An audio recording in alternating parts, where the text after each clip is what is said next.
Hi everyone, welcome back to another tutorial from Apps Tech Academy. Today in this video, I'm going to show you how to change your email on Uber account.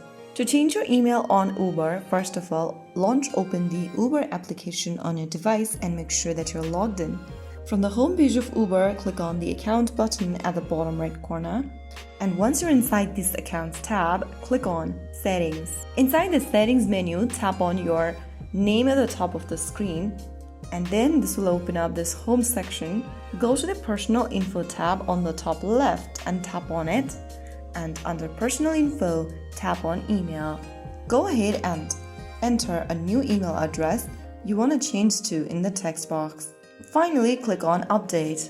Click on yes, this is my correct email, and then wait for the 4 digits code to be received on your new email that you just provided. Open up your email inbox. Make sure to open up the same email inbox that you just entered. You can also check your spam folder if you don't find it in the inbox.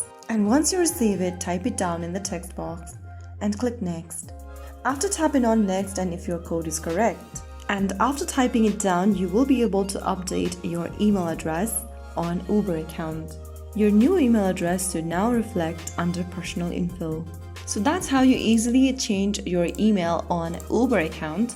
If you found the video helpful, don't forget to like, share and subscribe to our channel. I will be back again in the next episode. Thank you for watching.